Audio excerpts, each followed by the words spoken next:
Ladies and gentlemen, welcome to the 645th PMAP General Membership Meeting. Please rise for the invocation, national anthem, and PMAP hymn.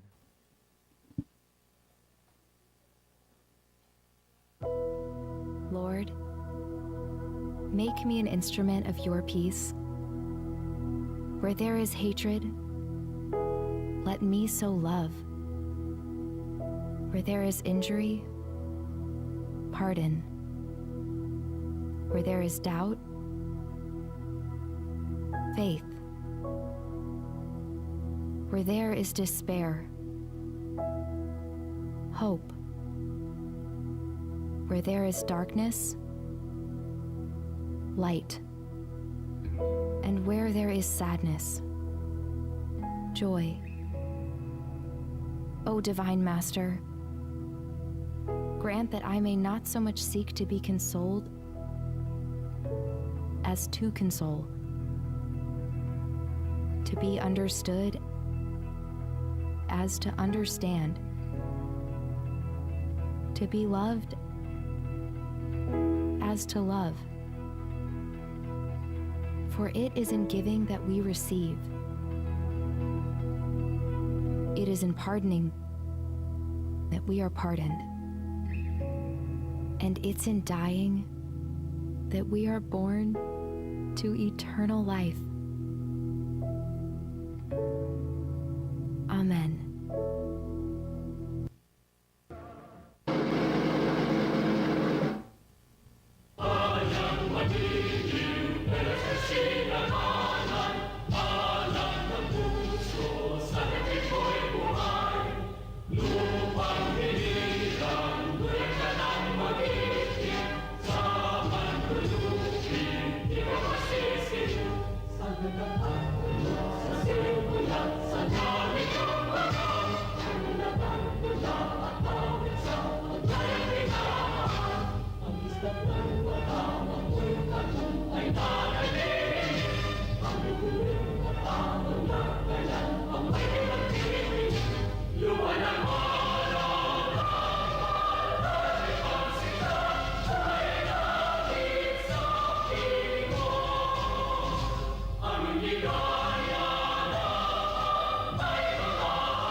May we call on stage Pima President, Mr. Jerry A. Plana, DPM, to open the 645th General Membership Meeting and to deliver his President's report.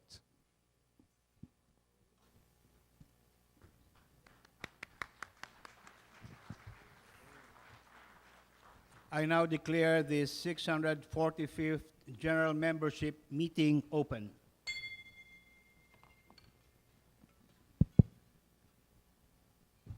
Good afternoon, everyone.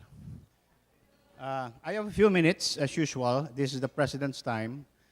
but I wanted to make this a little casual, a little bit informal. And I think the purpose of this President's Time is really to get you updated on what's happening in the organization, PMAP. So I just have a few highlights for you today.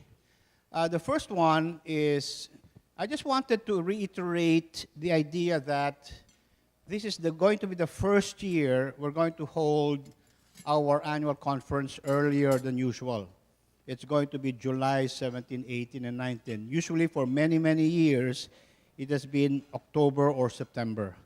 So I just want to remind you again of this event, and with a message that probably I'd like to say that, you know, a PMAP experience is never complete without attending the annual conference.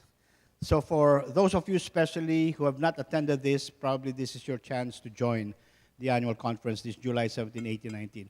As of today, we have about 522 pre-registered participants. So as we approach July 17, I'm sure this will grow in numbers. So we're expecting about 1,500 by that time. The other thing that I wanted to talk to you about as way of an update is the awards. You know, again, another new thing that happened in the awards was, since we are a national organization, we have 29 chapters all over the Philippines, we have decided, started last year, to do a national search. So for the second time this year around, we have the regional awards process from Visayas, Luzon, Mindanao, and NCR. And from the regional winners, that's when we choose all the national winners. And all of these, again, will be awarded, the national winners, in the July 17, 18, 19 annual conference. But the regional awards will happen in the regional summits of these areas. Like, for instance, coming May 2, the Luzon Summit will be in Taal Vista Lodge. The Luzon awardees will be awarded during that time. Come May 23 in Cebu, the Visayas awardees will be awarded during that time. And sometime May 29 will be the rest of the awards. No? Okay. So the NCR and the others, Mindanao, will still go on in the next few months, so that before July, they are properly, you know, positioned for the national awarding process. A few things about the other committees. The April print People Manager magazine did not reach our deadline today, but in the next week or so, this will be distributed to you in print. We said about the People Manager magazine, it will be a combination of digital and print every quarter. That's going to come out for the April print copy. We have a new group now of inductees that will be inducted earlier. That will be inducted in a short while. And then the chapters are going on. You know, one of the fascinating things that happened to me, I never imagined that being Pima President is like a whirlwind, because you're all over the place because of the chapter inductions. You know, like, for instance, I fly to Iloilo tonight. I'll be in Santiago Saturday, and then next, you know, Bacolod, Iloilo, you know, because we have 29 chapters all over the country. So that's still ongoing. And then it's very interesting also as far as the LeadCom is concerned. I think this is the first time that we have about 31 mentees and about 16 mentors. And they're going to have a first grand meeting in the next few days. So here are just a few updates of what's happening in PMAP as a whole. So I'd like to now refocus your attention to this GMM. Our theme this afternoon is about industry and academe partnership. You know, for many, many years, I still recall, there was this statement that we said, how come there is very high unemployment rate, but at the same time, there's very high vacancy rate among organizations? So somewhere along the line, what's wrong with this picture is there must be some mismatch somehow. So for many years, we've struggled, we've been challenged by this issue, and hopefully in this forum, in this April GMM, we could be able to rediscuss this and see what we can do so that we can have better relationships with academe, industry and academe, so that we can really talk to each other and resolve these issues once and for all, because this is something that really pertains to the future of the workforce. As we said, our theme for this year is delivering HR that matters today and tomorrow. So I hope you have a great afternoon. And if you haven't registered for the annual conference, please do so. Thank you very much.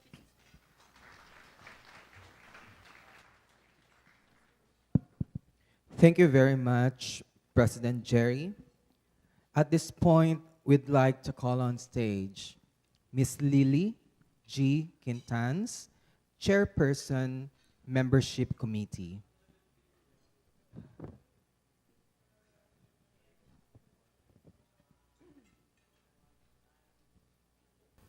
Good afternoon, everyone. Good afternoon, fellow PMAppers and guests. This afternoon, I am pleased to announce that we have 13 new members, a combination of corporate and individual new members.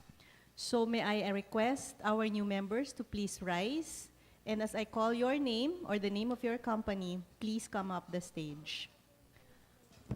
So I'd like to begin with Fairways and Blue Water Resort Golf and Country Club. Next, we have FEU Nicanor Reyes Medical Foundation, Incorporated. Una sa billing. HR Marketing Solutions Philippines, Incorporated.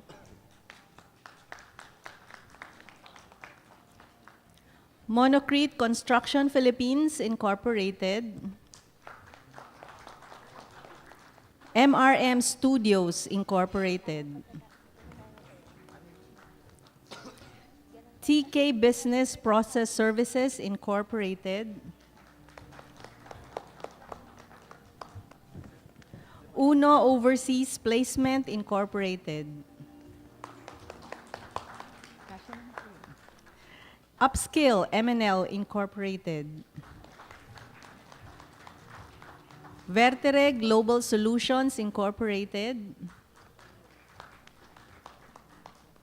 Quintegral Philippines, Incorporated. Pahina yung palakpak ha. Parang hindi pa busog. Then we move on to our individual members. I'd like to call on Ms. Jezreel Castillo, Ms. Marvic Kim Bontia, and Mr. Alberto M. Tao Jr.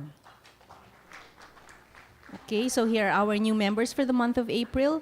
Now may I please call on our past president, Mr. Obet Policarpio, to lead our new members through the charging.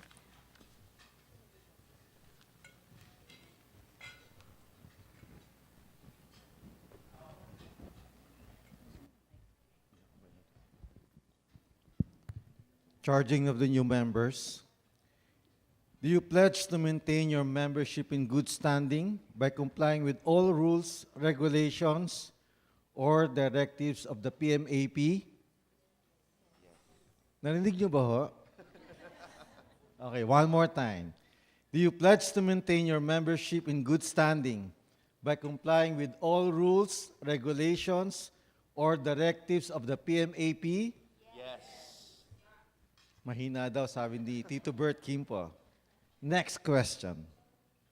Do you pledge to uphold the creed and code of ethics of the PMAP and to practice all the principles that the PMAP shall enunciate or promulgate? Yes.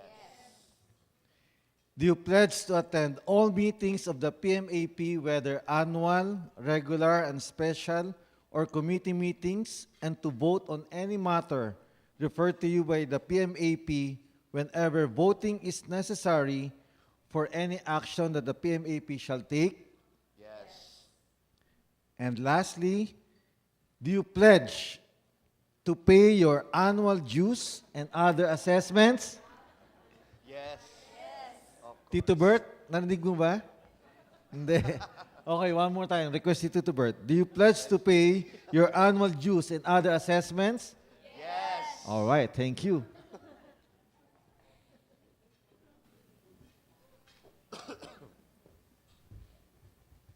Thank you, PP Obet. Now, may I call on our president, Mr. Jerry Plana, for the oath-taking. And may I request everybody to please rise to add solemnity to the occasion. Thank you.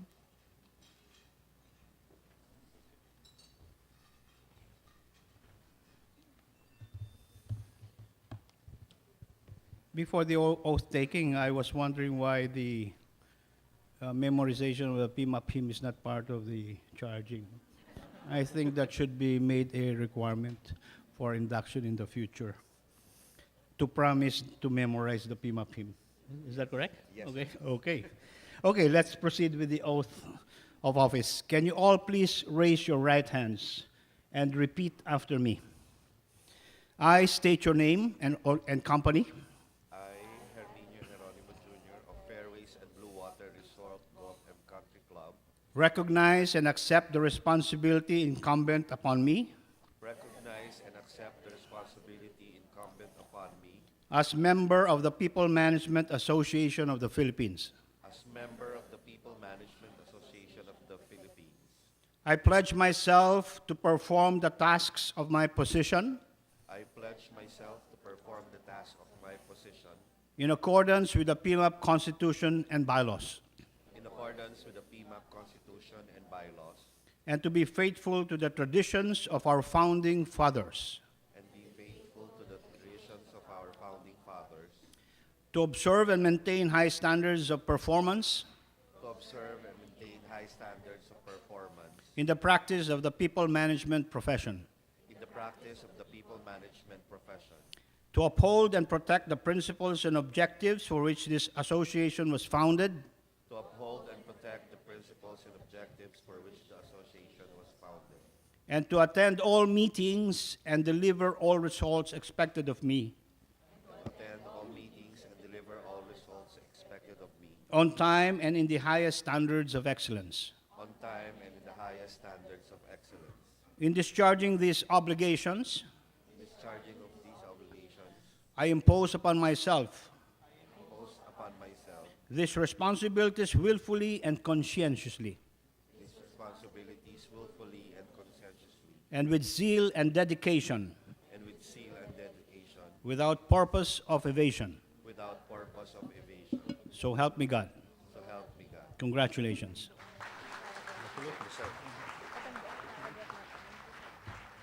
Thank you. You may now be seated, please. Thank you, President Jerry. And at this point, I would like to call on our Board of Trustees to hand over the PMAP pins to our new members. And please stay on stage, remain on stage for our picture taking.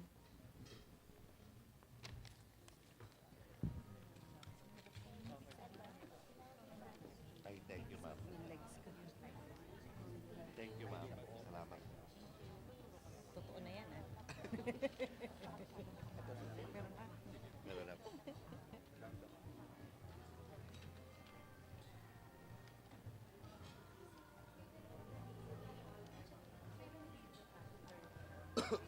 Thank you so much. Picture taking pa. Picture taking. Okay. Okay, picture taking na tayo. Kodak moment. Ayan na pala. Okay, please move forward. Picture taking tayo. Please move forward para mas makita ang mga...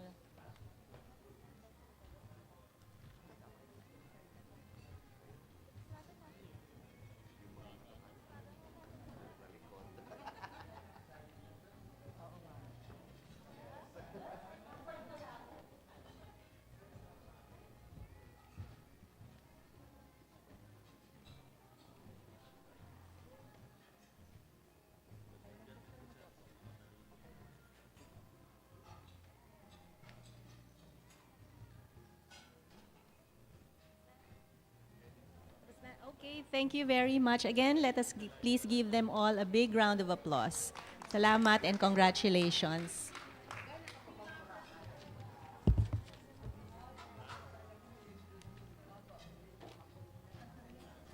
About our first topic, thriving in the age of disruption, the emergence of ecosystem leader. I would like to introduce our speaker, Ms. Maria Concepcion Sangil, who is a graduate of Bachelor of Science in Commerce, major in accounting, from St. Paul College of Manila. Also a graduate of Masters in Business Administration from the Ateneo Graduate School and another Masters in Urban and Regional Planning from the School of Urban and Regional Planning, University of the Philippines, Diliman. Her initial career was a technical assistant in the Management Services Division of Carlos J. Valdez and Company, where she grew up from the ranks to eventually become management consultant, later as a development consultant and director for client development in Valdez Consultants Incorporated for 17 years. She shifted from management and development consulting to HR, covering the areas of people services, organizational development, and learning and development, and continued to work as such in the past 18 years. She was previously the Vice President and head of the HRM division of the Laos Group for 10 years. She is currently connected with Pacific Online Systems Corporation, a publicly listed corporation, as Vice President and head of the HRM division. Ladies and gentlemen, let us all welcome Ms. Maria Concepcion T. Sangil.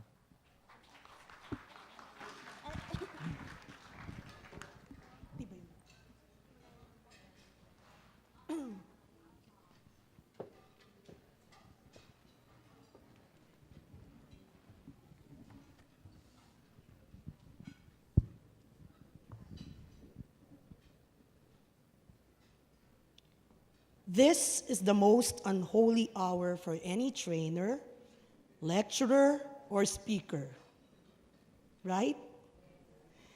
Delivering a message or speaking in front of an audience an hour or two after lunch when the stomach is full and the digestive system starts working, breaking down into tiny little parts the food that we just ate, secreting enzymes, all right?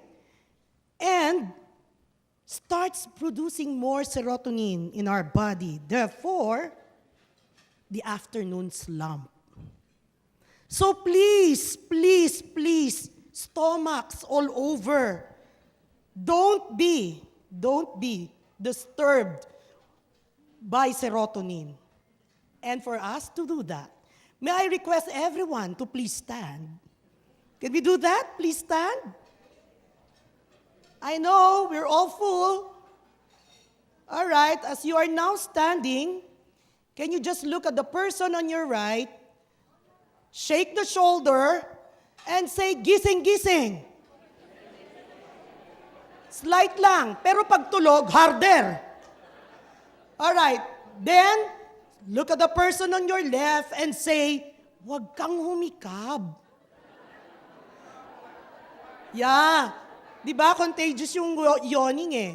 Now that you are all standing, maybe we take this opportunity also to connect with the people with you in the table. Baka you've had your lunch and you didn't even glance at the person across you. Can you do that? Be ready with your business cards.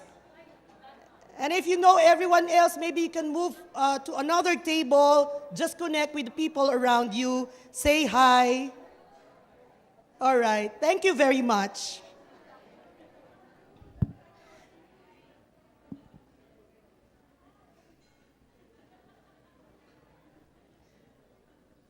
A lively afternoon to all. I am very delighted to join you all this afternoon. It has been some time since I last attended the PMAP General Membership Meeting, so may I take this opportunity to congratulate our 2019 PMAP President, Mr. Jerry Plana, Executive Director Rene Hiner, Treasurer Ms. Paz Malubay, Vice President Ms. Loy Echevarria, and of course, my warmest greetings to all the PMAP Board of Trustees and PMAP past presidents who are present here today. All right. 2 days ago, I was requested by Ms. Beso Lopez, the President and Founding Director of the Rizal Academy for Innovation and Learning, or TRAIL, and Society for Organizational Learning, or SOL Philippines, to deliver a talk today in Pima. And I said yes for a reason, which I will share with you later.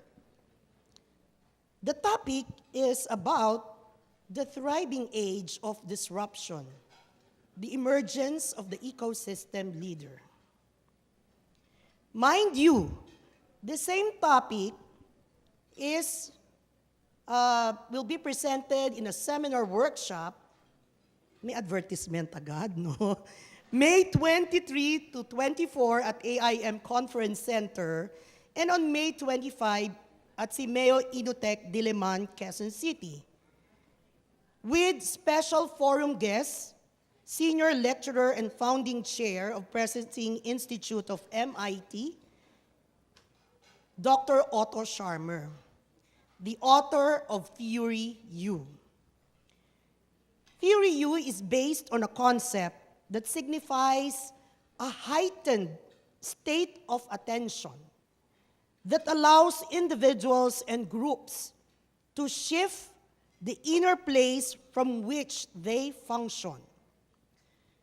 When the shift happens, people begin to operate from a future space of possibility that they feel wants to emerge.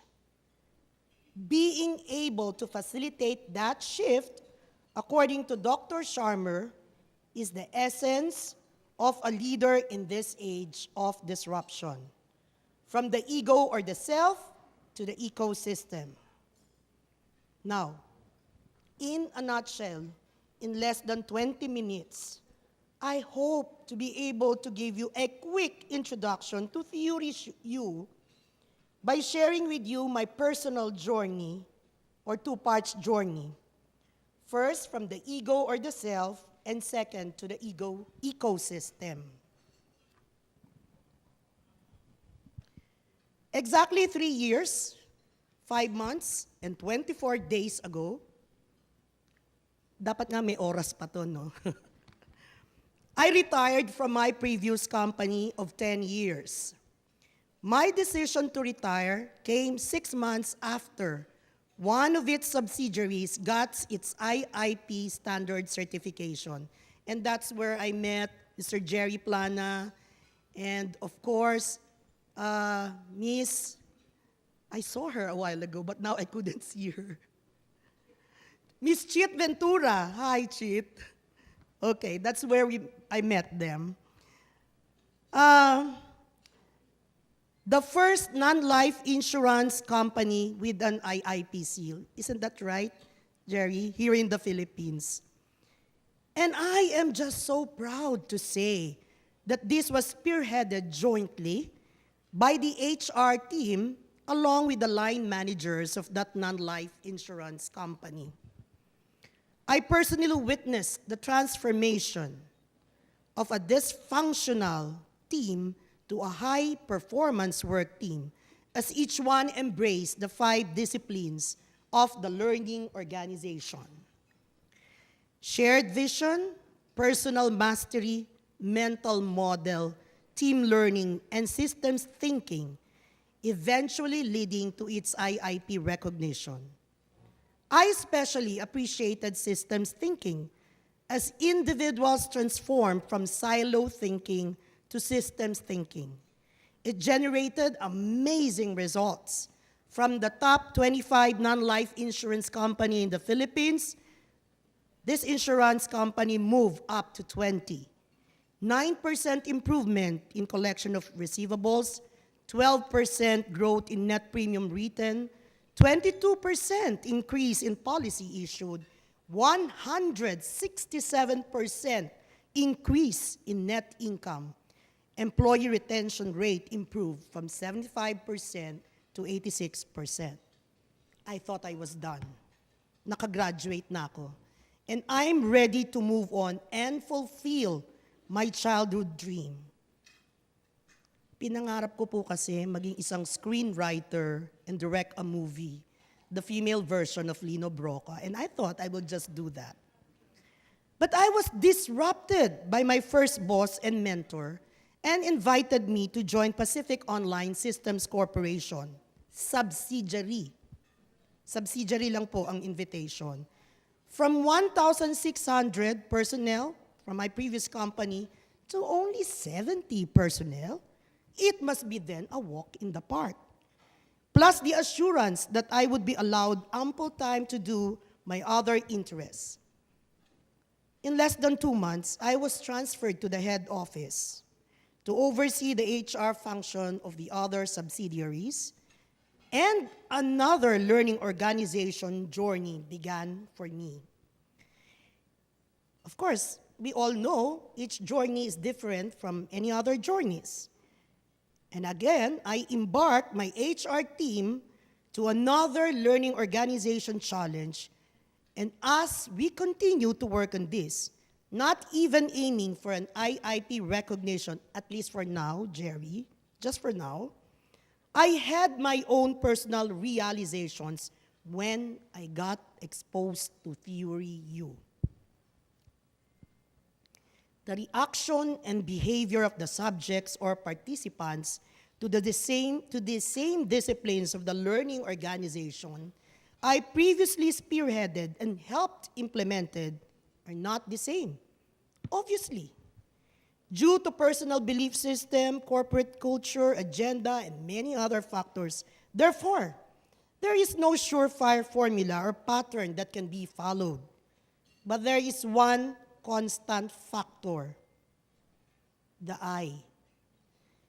And I was working from a blind spot. I was seeing the results. I was seeing the process clearly. But I have a blind spot, the place which my attention and my intention originate. What I give attention to, what I notice, what I act on, is a function of my interior condition. This, of course, affects how and what I learn, and thus what I can apply to any given situation. I needed to suspend my own interpretation of my successful experience of implementing a learning organization. We were so successful. It generated amazing results, and all I needed to do is follow the pattern. I needed to stop listening from habits of judgment and repeating same old patterns of thoughts. This is called downloading.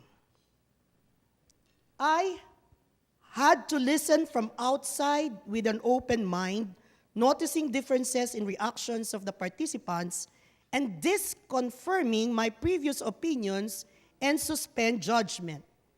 This is called seeing.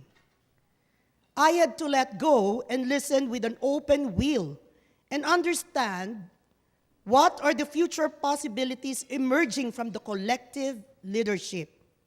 I began to see from a perspective which included my own self. Typically, we learn from the experiences of the past. But according to Dr. Sharma, we work to learn from the future as it emerges, and he calls this presencing. Adopting a totally different approach, we were able to crystallize a vision and intention for POSC as an organization, and programs are prototyped based on collective leadership. I'm trying hard to overcome that controlling leader. Forgetting that, I now surrender to the collective leadership. One prototype project we got ourselves into is getting into an advocacy as part of our CSR. I have carried with me the same Theory U learnings as POSC now participate as a volunteer advocate for the Department of Information and Communications Technology, CyberSafe PH. Program or the Online Child Protection Program against cybercrimes affecting children, which include online sexual exploitation and of children and online abuse, including cyberbullying.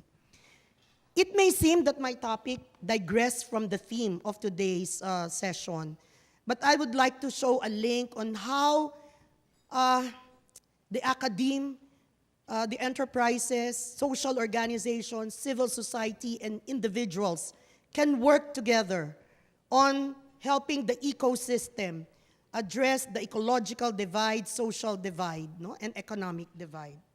So from the ego or the self, let us now see the ecosystem works, how the ecosystem works, and let me use the CyberSafe program as an example. Pardon me if I may have to provide you some of these statistics just to emphasize why this program is important and how we are activating the ecosystem stakeholders. We live in a time of massive disruption and institutional failure. We are, as Dr. Sharma's words, collectively creating results that nobody wants. This time calls for a new consciousness and a new collective leadership, capacity to meet challenges in a more conscious, intentional, and strategic way. So quickly, let me just show you what's happening in cyberspace. UNICEF has labeled the Philippines as the global epicenter of live-streamed child pornography. The Philippines is the online child sex capital of the world, and the Philippines is the global hub for child pornography. The Philippines is the global source of child pornography. According to Rappler, for the first quarter of 2018, the Philippines has 3,000 reports each month of child abuse, of child cyber sex abuse. Cyberbullying cases soar in 2016, and that 80% of young teens in the Philippines experience cyberbullying. Out of 200,000 cyberbullying cases sampled by DICT, at the end of 2018, 99 of these cases committed suicide. Given the above horrific situation, POSC together with DICT organized the Ecosystem Activation Workshop, adopting Theory U and the systems-based approach as proposed by Dr. Sharma. CyberSafe PH is now one of the 10 local projects, all right, and one of the 300 global projects being showcased by MIT as a societal transformation pilot. Aside from DICT and POSC, other stakeholders were invited to join the workshop, such as representatives from UNICEF, DOJ, Office of Cybercrimes, PNP, NBI, DSWD, DepEd, Philippine Association of Colleges and Universities, church organizations, Psychological Association of the Philippines, National Association of Solo Parents, and many more. What am I talking about here? The concept now tries to remove organizational barriers. While we invited participants as representatives of their organization, at the end of the 2-day workshop, they came out as individuals committed to take part in this CyberSafe program, calling ourselves as cyber guardians. How did this happen? Using the Theory U, we needed to look at our own selves and ask ourselves, why are we in this program? So, if I may just share, para po maikli na lang yung kwento, if I may just share what happened in those 2-day workshop, this is just a 6-minute video. Is that okay for everyone? To capture what is this ecosystem activation and the concept that we adopted.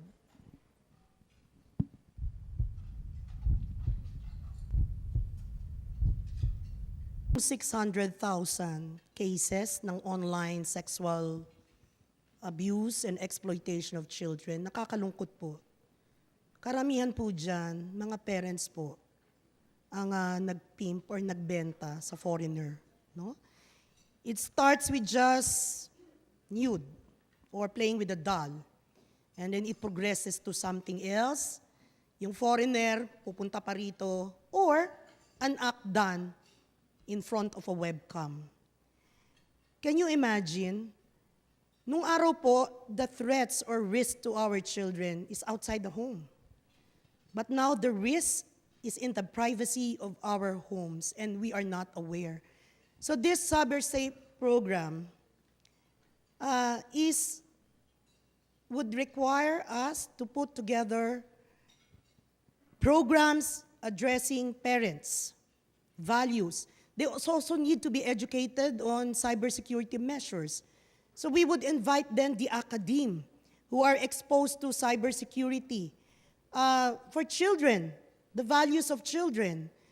For students themselves, sana po meron makapag-create ng cyber campus champions. I was discussing with Jerry a while ago, if junior Pima can participate, providing clinical OJT, 600,000 children in need of counseling. And they need shelter as well because we cannot return them to the parents. So, since the topic is about fostering partnership, what better way to partner with academe and enterprises who might want to participate in this corporate social responsibility? We invite you, join us, and let's all be cyber guardians, making sure that we have a safer cyberspace for our children and grandchildren. Thank you very much.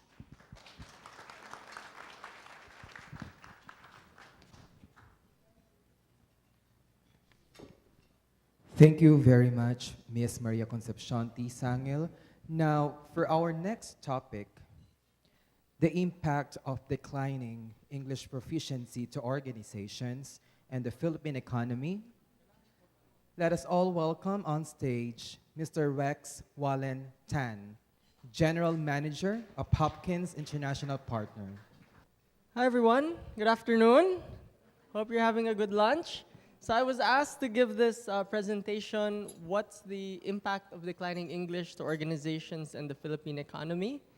One piece of trivia, the first group to actually identify that English was being an issue, the first piece of research actually came from PMAP in 1998 or something with I think Sir Rene Hiner, Grace worked on it. So a lot of the current board worked on it. So here I am today explaining a little bit of the work 20 years later. The impact of declining English proficiency to organizations and the Philippine economy. So I'll just share a video because a lot of the impact we may not see immediately, but it takes a little bit of thinking to understand where. So I have a USB, it's called Video One. So I'm actually representing, we work with TOEIC and TOEFL. So we're the two largest testing programs in the world. We deliver more tests than all other English assessments combined worldwide. So we did some research on kind of this topic. So if you could please play Video One. If you look at other countries where you'd say that they're first world economies and they should be proud of their language, global corporations are shifting the language of the corporation to English. So one example is Tokyo, Japan. You have companies like Honda, Rakuten, Buy.com. In head office, they're saying English is the medium of instruction or the medium of communication in Tokyo because they said we have to be global corporations. So that is a strong language like Japanese saying English is important, and that's why we did this video. But how does it actually affect the Philippines? So when actually people did research on this, what we're seeing is countries with high English proficiency tend to be correlated or linked to a better economy, right? And it makes sense.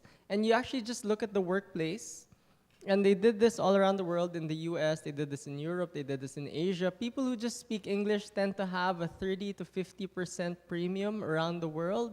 So it makes the employees happy, maybe the organization's less happy when they have to pay that premium. But that premium will vary from country to country. And I think in the Philippines, all of us here know we are paying that premium. When we want to hire someone who speaks English well, you have to pay the premium, right? Nobody can pay, a low wage and have someone English proficient. It just doesn't happen. So around the world, there is this premium. Okay. So how does it actually affect the Philippines? And a lot of us think that English isn't a problem and we're doing okay, and the effects of this will be felt sometime tomorrow. But what we're saying is the impacts we're starting to feel this yesterday. So I just put on the news. This was from the Times UK. They gave an article in 2018. This was just one hospital. They had a migration program. It would have paid about 200 nurses, about 300 million in salaries, and I think 90% just failed the English test. So they scrapped it, and I think that's just one program. That's already 300 million, and you just have to think how many other programs are getting scrapped because of not so strong English skills. And I think this was ABS-CBN. Another UK hospital complained about English proficiency. You could see it in the IT BPM industry, where there are a lot of unfilled seats. You could see it in, I think many industries are feeling the pinch. So I think it's affecting us today. So the research that PMAP did 1998, does it affect us? Did we act on it quick enough? Maybe not, because it's starting to affect us today. So I'm actually going to share a video where the Philippines is today. And one common thing when I give this talk, a lot of people don't believe it, that there are English issues, like big English issues. So when you look at the Facebook comments on like a general public group, a lot of us will say, I think okay pa naman, right? Or I think, we're still better than Vietnam. You know what I mean? You get a lot of those comments. But when you go to the DepEd teacher groups, remember you guys are in HR, so you'll only see the top 20-30% of the population who made it through college and are in Manila, right? You only get to see the top 10-20%. When you look at the DepEd teacher groups, these are the people who get to see the students who didn't finish high school, who didn't graduate college, who are unable to get to Manila, where most of the jobs are, and all of them agree, right? So when you look at the public groups, maybe some people will say, okay pa naman. But remember, this is probably the top 10-20% of the population. When you look at the DepEd groups, which is, around the country, they'll say things like, the problems I run into teaching grade 7 and grade 8. So this is 13 years old, 14 years old. They said some kids don't know the alphabet, right? And other people, when they watch this video, this came out about 2 weeks ago. It just summarizes my talk. So you might see me talk in this video. So GMA did this about 2 weeks back, but it summarizes how the Philippines is going really, really well. So if we can play video number 2. Also, thank you, PMAP. We did a lot of work with the research team about 2-3 years back, and it was extremely helpful in producing this research. Okay, so what do I think the economic impact is to the Philippines is when we look at the Philippine economy, our top driver is the service sector, right? That's about 50%. That's OFW remittances, IT BPM, tourism, and whatever industry you're in, you're probably receiving something due to these sectors. So if you look at the property sector, 60-70% of all new office spaces are leased by the IT BPM. If you're in food, right, somehow you see all the disposable income of the OFW families or the BPO agents. If you work in tourism, you'll also see a lot of demand on local tourism, and a lot of them are OFWs coming home.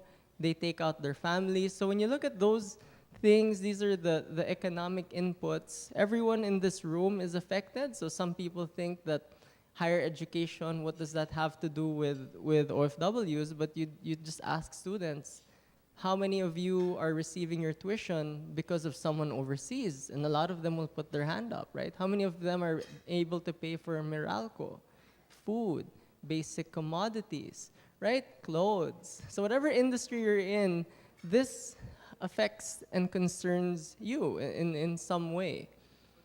So just 2 bullet points, and how is it impacting the Philippines already? So we already saw the UK released an article saying, hey, they scrapped this program. That was just one program, and that was, 300 million about in salaries. I think every nurse gets paid about 2.5. Imagine here what they're earning is about 15,000, right? So that would have changed their lives, and they were already hired, and they just failed an English test. And in another sector, and this was just a friend who told me about it, one of our online English schools, they relocated about 2,000 jobs to Eastern Europe. So just saying it was just so hard to find people here who spoke English. And if they moved there, it was easier, plus they were white, which their Chinese students liked more, right? So you're already seeing it today. I don't think this is a problem of tomorrow. It's a problem of 2-3 years from now. 2-3 years or maybe 5 years ago. And I think what's concerning is we're very busy debating, should we promote Filipino, should we promote English, right? While every other country is catching up pretty fast. So Vietnam has a national foreign languages project. Peru last year released a law saying you have to be competent in either Spanish or English. Taiwan declared English as the official language in 2018. Japan's doing a lot of work. China's doing a lot of work. And I think with us, we debate a lot, how much do you love your country? So Tagalog in the classroom or mother tongue, or, we have a lot of debates. So how much does this cost us? If you look at your organization today, how much premium do you have to pay for English-speaking positions? So if you are in the tourism industry, the people on the front of the house, are you having to pay them more because they speak English well? If you're in education, do you have to pay your teachers higher if they speak English? If you're in the IT BPM, it's glaring. I think I saw a job ad from a top call center. They said if you're in the Tagalog account, you only make minimum wage, no benefits. But if you're in the English account, suddenly your salary is doubled with all the transpo allowance, food allowance, healthcare in the world, right? So I just saw a job ad. It was even on the same ad, right? It said Filipino positions, 12,000. English positions, 25 plus. This is on the same ad, right? It's the exact same job. So they're having to pay a premium of 100%. Other people who are affected are the ones in the IT BPM, because they get paid per seat.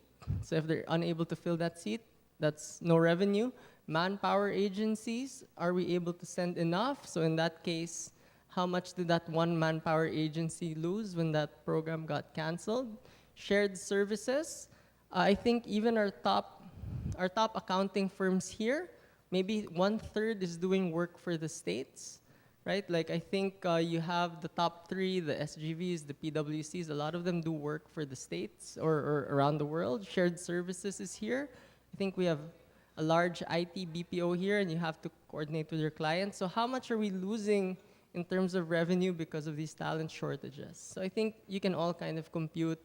If just one manpower agency lost 300 million, you multiply that across maybe 1,000 organizations, and it gets to be a very big number. And it costs us in our salaries individually, right? So each of us is actually carrying, we have to pay that premium. So our salary account is going up. But as a country, how much also revenue are we losing by not improving English as fast as the other countries next to us? I think when you look at the whole Philippine economy, what we can see is, and a lot of you who were here maybe 20 years ago and attended conferences, they said the gap between the Filipino and the Vietnamese was so large, right? You could barely understand what they say, right? And now when you go to conferences, even though their accent is bad, a lot of them are starting to present in English, right? So is the gap still as big? If you go to the HR conferences overseas, how many times do you have an Asian presenter, maybe a Thai, a Vietnamese, they now speak in English, even the Chinese, right? So because my master's was in the AI field, believe it or not, China is publishing all their AI research in English, right? So China's pretty comfortable with it. Japan is also saying, hey, our population's declining, it's decreasing. We have to start converting to English for our corporations so we become global. So even China, Japan realize it's not a nationalization thing, it's just English is the universal language of all the economies, and it's just something we have to do. It's not whether you love your country or not. So we did this piece of research and we said, you know, where the Philippines is actually unique in HR, I've never seen in any other country job ads being posted on a taxi, right? Have you ever seen that, ever? I've never seen, whenever I've been around, I've never seen it. You get a Krispy Kreme just, just to apply. Now I think you even get money. You get 1,000 pesos as long as you're able to complete the application. It's only in the Philippines, I think we have pa-promo job ad, right? Like the job ad is like a marketing ad. You get a Starbucks GC, you get a T-shirt, and then there was one HR person I spoke to. She told me that she had a big client demand she needed to fill, so her whole HR team applied for a job in another BPO so that in the waiting room, they can look for candidates. I said, wow, yan ang cutthroat. Yan ang talent war, espionage, right? They're gonna sit in someone else's room. Oh, ito flyer, dito ka mag-apply sa akin, right? And I think there was a place called EGS. I'm not sure you remember EGS. It was in Mandaluyong. So I went to their office, and then right outside in the karinderya, you see all the Convergys is there giving flyers. So lahat ng hindi pumasok, oh, bigyan natin ng flyer. So when you look at it, you're saying, okay, why the heck does HR have to buy billboards in EDSA? Right? That doesn't make sense. It really doesn't. It only happens when there's a super talent shortage, yet the youth unemployment rate is high. Right? Does that make sense? Right? It really doesn't, where an HR has to buy a billboard and the youth unemployment rate is high. So, I watched a documentary and they said, I don't understand the Philippines. How is youth unemployment high but you have one-day job processing like McDonald's? Right? It's like you drive through, and then in 3 hours, you have a job, and only an outsider could tell us, hey, something's wrong, right? How do you have high youth unemployment and one-day hiring? It doesn't make sense. So this was 4 years ago when we did this. For me, that was 10 pounds ago. Okay, so we did this using a common framework, using a CEFR. So that's kind of what the whole world uses as a generic. So it's like the paracetamol. So TOEIC is the test we use. TOEIC's a brand. So it's the largest brand. We do more tests than all other English tests around the world. So we're the most popular assessment.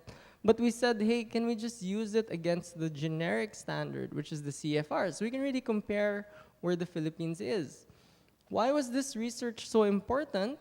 Is, there are a lot of global studies on academic performance, like PISA and TIMSS. When was the last time we participated? It was in 2002 in PISA. And I think I attended one hearing with Senator Wynn, and he asked DepEd, why did you pull out of PISA? And they said, alam namin mababa na kami, so hindi na lang kami sasali. Right? I said, that's the right? And you understand. So when we did this, it was like 14 years since we joined any sort of international benchmarking study with correct sampling. Right, when you see those reports like Philippines top of the world in English, that was wrong sampling. That was a study done by Global English, only testing employees in multinationals. So obviously, the Philippines is weird. We have like the top 2% are super fluent, top 98, not so much. So you'd see obvious issues with that study. So we decided to do this as kind of a CSR in a way, just because we thought it was interesting. But if you use any English test, say Versant, Berlitz, IELTS, TOEFL, TOEIC, um, SVAR. You can actually compare where you are on this common standard called the CEFR. So the CEFR is like your paracetamol, and then the assessment brand is kind of your biogesic. It's a brand, it's a test. So there's a common standard. What's useful is South America uses this, the entire South America, Europe, Asia, Australia, everyone except the US. The whole world uses one standard. So once you take a test or do research against this common standard, you can kind of compare with the whole world and put the numbers in perspective. So just looking at A1, that's beginner, that would be equivalent to TOEIC 120 or a Versant 23. If you look at B1, that's a TOEIC 550 or a Versant 46. You know, so you could do this with most tests, or pretty much all international tests you can compare against a generic standard. So when governments support English initiatives or language initiatives, they never support the test because it's a bad idea, right? Supporting a test is really a bad idea. You just support a common standard because that's more fair to everyone and it gets the job done better. So even if we were from the TOEIC program and the TOEFL program, when we worked with the government, we said don't support the brand or don't support the test because that's wrong. You really have to support the generic standard so everyone kind of has a generic place to aim for. So it doesn't become a weird marketing activity. It really becomes something that you hope the country improves. So when we did this project, we said use the generic. Don't use the brand because we don't agree that's a good idea. So when you look at what countries are doing with this generic standard, you're actually able to say that Thailand, Vietnam, they set B1 for high school, right? And they set B2 for their English teachers. The European Union sets B2 for student visas, so that would be a TOEIC 785. And then they set a B1 for temporary workers, that would be a TOEIC 550. So you could see around the world, people are using these generic standards, and you could easily say kind of where the Philippines would be at on this common scale.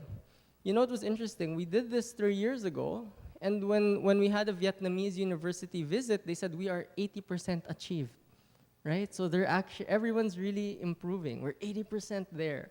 And then here, when we look at the debates, we're still having to file last month temporary restraining order on removing Filipino from the CHED curriculum. Not sure if you guys saw that. But we're still debating what's the right language to do. Like, should we support Tagalog? Should we support English? While everyone else is getting better, right? We're just busy debating kind of what to do. So that's where you see the Philippines is today. So when we did this research, we did it with the TOEIC test because I think, you know, from my end, it's the world's best English test, right? It's the most popular, and that's the brand I represent. But we also have the generic scale, which is B1. So we got the average Philippine college graduate scored about 630 on the TOEIC test or a CFR B1. And at the time, Thailand set a higher standard for their high school. They were setting it at B2. So you're looking at it as some crazy thing that a high school graduate in Thailand, the government thinks it can be a B2, and then our college students are at B1, right? And Vietnam is setting the standard for B1 for all high school. So the Vietnam high school, they want them to be better than our college student, right? So that's what we saw in that area. So we did some computations based on what people are doing, and we can see how many college graduates would pass the Thailand standard for high school, and we said about 20% would make the cut for kind of what's acceptable for, at the time, that was the Thailand high school standard, right? So 20% of college students would meet that cutoff. And for Malaysia, they're setting at about a C1 for their English teachers. About 3% of our college graduates would kind of meet the cutoff to be an English teacher in Malaysia, right? So it's not so much, it's really, I think what Chair said is correct. We're very busy debating what's happening, whereas every other country just gets their act together and says, hey, let's improve. Okay, so this is, I think I always get misquoted, but so Tokyo has a program for taxi drivers. It's called the English Certified Taxi Driver. And they set a standard of B1. So what people wanted to say, what's the unique thing? So where the college student is at, that's what Tokyo is setting the standard for their English Certified Taxi Driver program for the Olympics next year, right? So what they expect their taxi drivers to be English certified in Tokyo, that's where the college student is at today. So it's not so much, is the Filipino student like a taxi driver? No, it's just that's the standard being set by Japan for the English certified Tokyo taxi driver in Japan program. So that's really it. I think it just, what was the most funny kind of way to describe it? So that's how we described it. And thanks to PMAP, and PMAP was super helpful. So at least everyone here signed the waiver that we could release some score standards. So we did work, I think, in 2016 with Sarah's group and then Ralph on finding benchmarks for different positions. So we had Dusit help us, Waterfront, Marriott, StarTech, EEI. So at least they were able to show kind of where their employees were at or kind of what their recommended scores were. So at least they signed something that we could show this. And it would show really that most employees do fall off that kind of high B2 or about a TOEIC 850 for those positions. So at least we can see kind of what are the industry standards looking like and what are the other government standards of Thailand, Vietnam, Peru look like. And we could actually estimate, is the Philippine graduate prepared, right? So we could just see that, the vast majority aren't. And we haven't had any data like this for the past 15 years. I think this was helpful, right? We opted out of most of the international studies. So we said this might be very useful. But the last thing, and when we really looked at the data, you could see something called skew or variance. So how big is the difference between the best performers and the worst performers? And I will say that there's like a 7 grade level difference between the best schools and the worst schools, and that's really an issue when it comes to, can you get the right job, right? So in one public provincial university, this wasn't a far university like Marawi, right? This was like a province right next to Metro Manila, so one of the adjacent provinces. We worked with that school, and we took their 4th year, and there was a sampling error because they already graduated. And this was their BS English students, BS Education specializing in English, and they scored between a grade 2 and a grade 5 level. So that was around an A2 level. And what's interesting is they graduated. They weren't graduating, they were done. These are the teachers going to be, these are the people going to be English teachers of the future, and they have that kind of grade 2 to grade 5. And we said, this is crazy.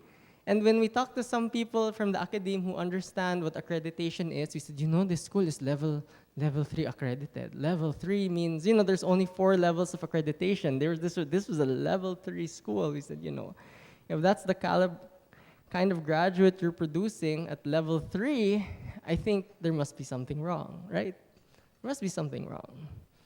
So this is just something that's interesting to take note of. At one point, I think this was probably an age check to some people. We were one of the top producers in Asia for rice, right? And then we taught everyone else how to do it, right? That's why we had Erie, because we were so good at making rice.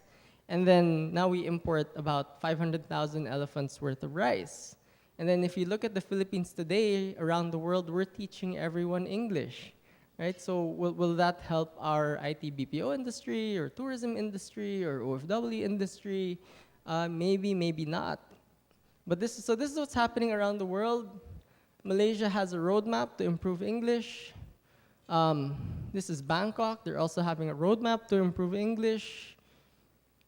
It's mostly Filipino teachers who the best and the brightest going there. setting up these centers. But and then it affects us today. Again, this was an article shown a few times. 90% failed. But even a country like France, and France is one of the 5 United Nations languages, they're also pretty big on English. So when we talk to people and say, should you be proud of your native tongue? It's really, one is for your nation, the other one's for a job. I think you probably need to do both. And I think this is towards the end.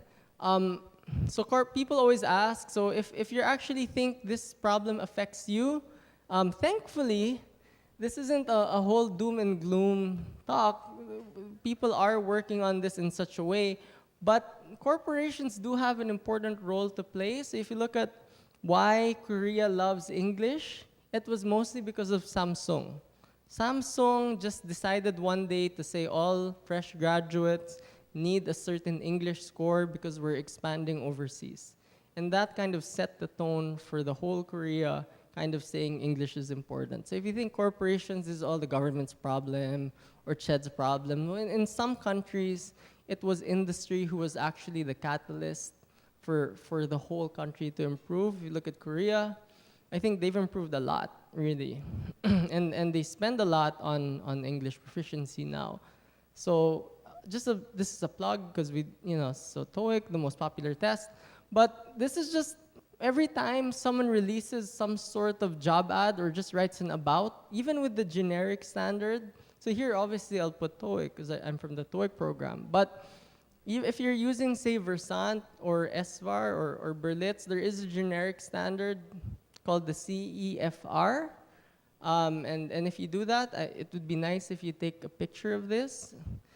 Because if ever you do use it in English standards in some way in your corporation, it's super helpful if people find out about it. And I will say, I think government listens a lot to 2 groups. They listen a lot to PMAP, and they listen a lot to IBPAP. I think when you look at who they really listen to, they listen to the 2 groups a lot. So anytime, if you have 2 or 3 people in the room, and there's like 200 people, right, who just say, hey, we use this in some way, that thing matters a lot more than you think. And if you keep that internally, as an internal thing, that doesn't help. But if you say, this is how we use it, this is how we use the generic standard, or this is how we use something like Versant, or this is how we use TOEIC, and you just have like a 1-paragraph write-up, that helps a lot more than you would ever think, especially when you look at when they do the CHED curriculum reviews, etc.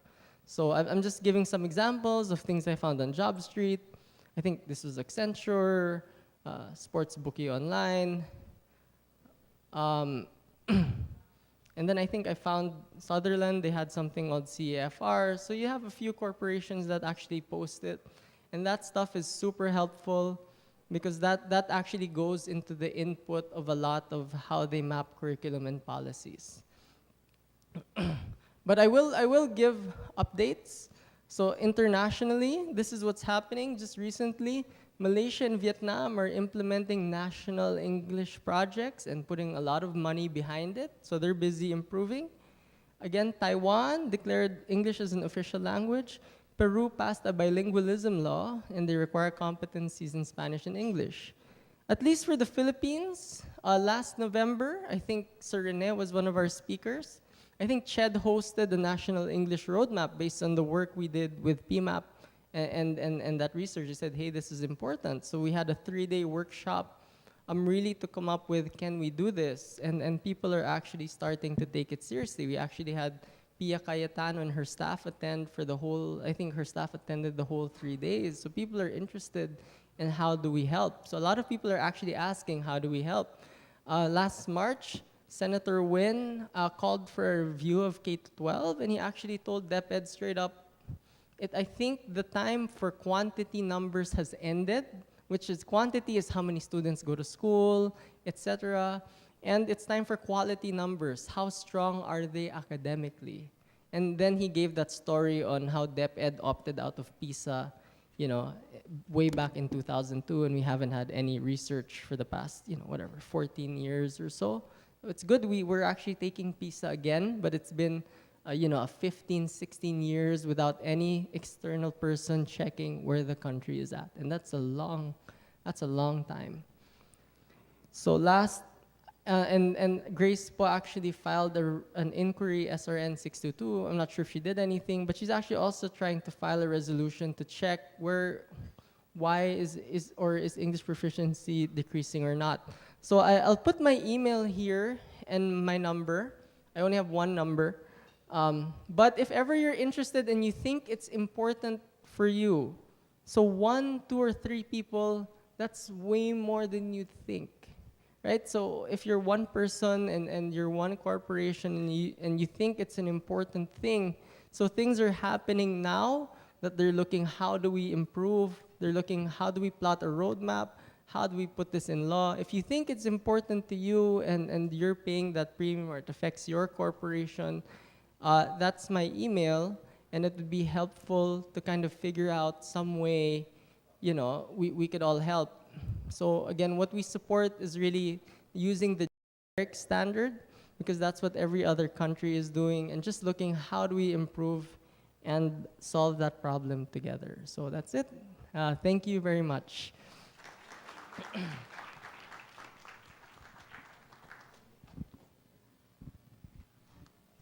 Thank you very much. Panel discussion on fostering partnership with academe to nurture the future talents for your organization. May we call on stage our moderator, Dr. Jocelyn R. Pick, President, Profiles Asia Pacific.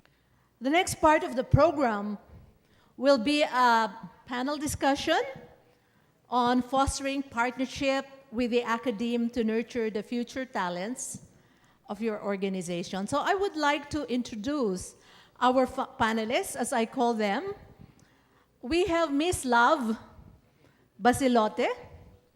She is the Executive Director of the Philippine Business for Education, or PBED, as we may know. Please welcome her.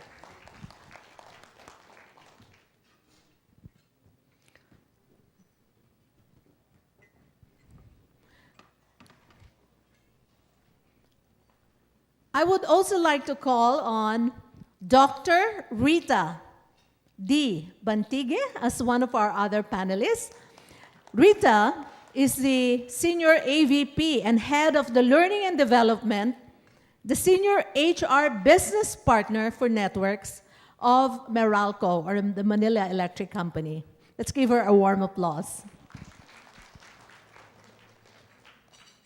Well, first of all, thank you very much for coming here.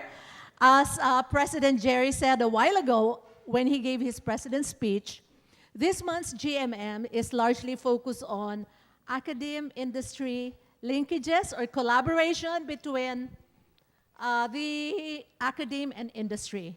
And that's what we're going to talk about. As we very well know, this is one of the areas of advocacy that PIMAP has. It was also mentioned by Wallen here that PIMAP had participated in a research as early as in the 1990s. And past President Grace, I think she just excused herself. And the Academe Industry Committee have been continually doing research.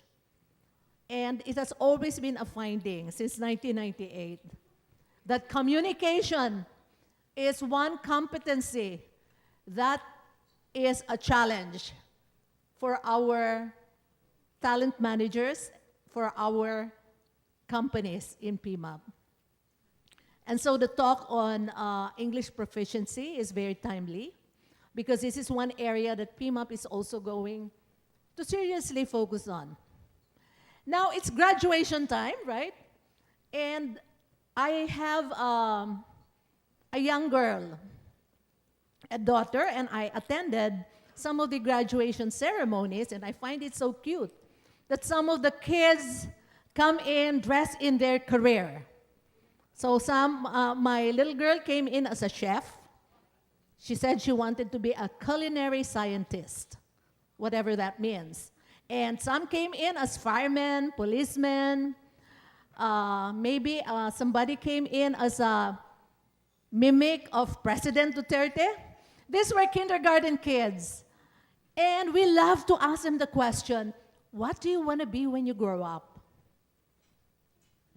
And everybody tries to think about it seriously, and they come prepared, go to the stage one by one, and say what they want to be. But what comes to my mind is, these kids in 30 years' time, maybe except for those dressed as a policeman or as a fireman, might probably not find those jobs that they're looking for because technology is happening so fast.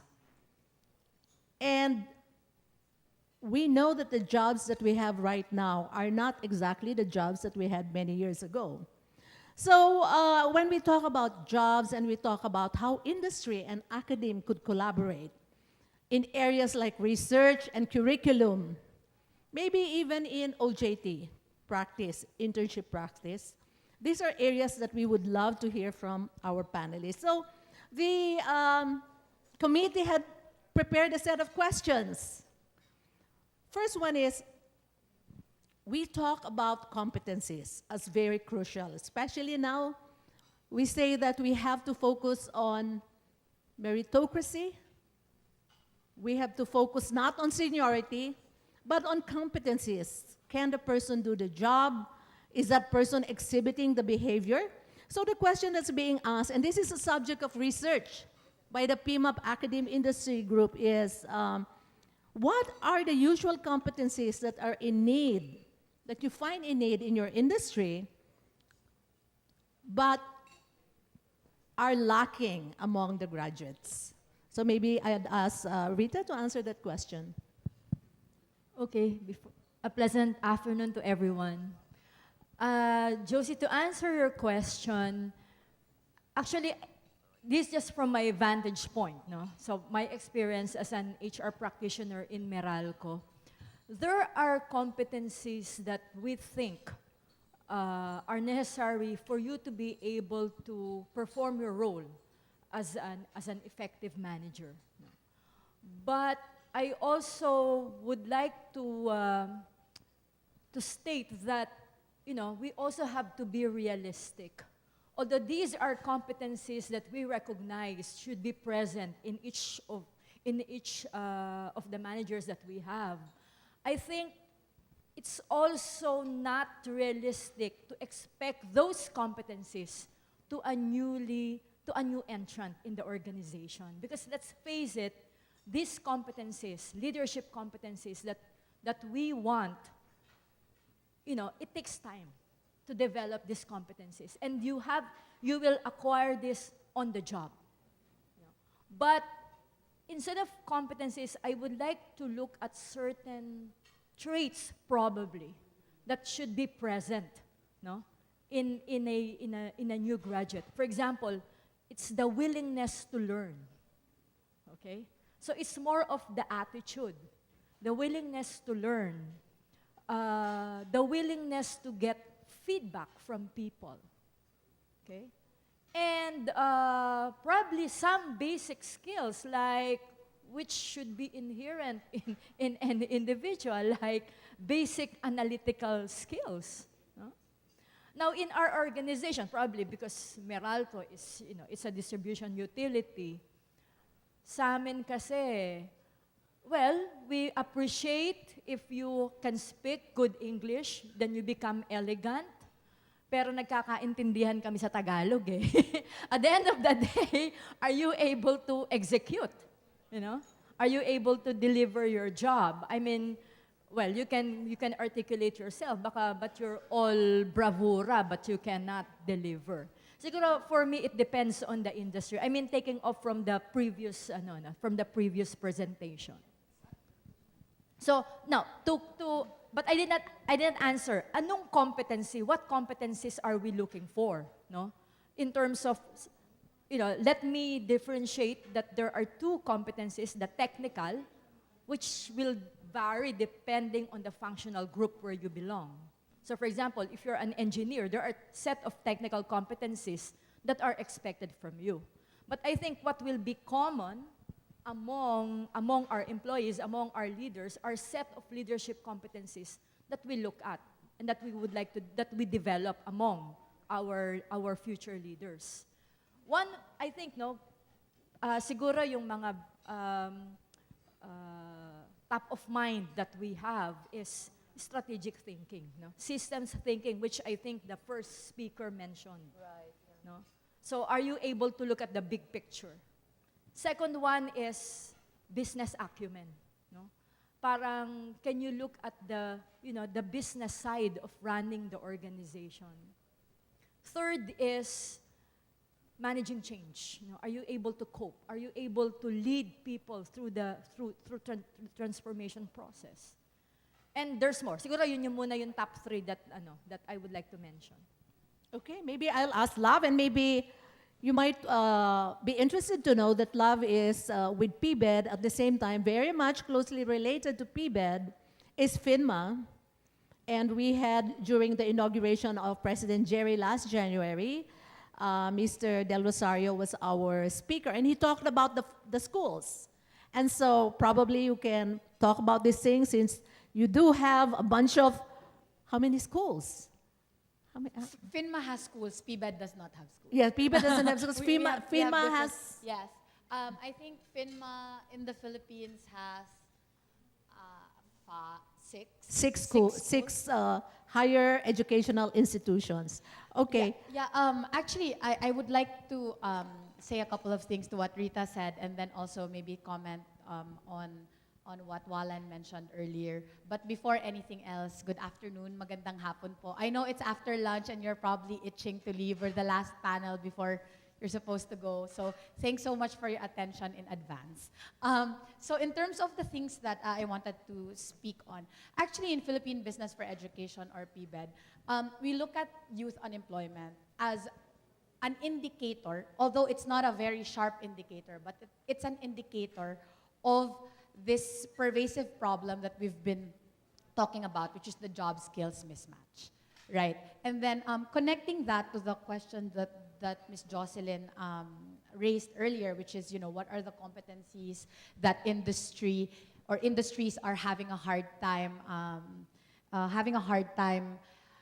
seeing in the graduates or their applicants. We really look at it across 3 levels of mismatches. The first one is the technical competencies that Rita mentioned. The second one, we call it socio-emotional skills. These include the attitude, traits. It also includes critical thinking, communication skills. Maybe some of you have heard the term called 21st century skills. So these are the socio-emotional skills that are supposed to be basic, generic. Regardless of whatever your profession is, everyone's required to have these skills in order for them to thrive in whatever profession they're in. And then the third mismatch is in terms of your academic training and the type of job you aspire for or aspire to have.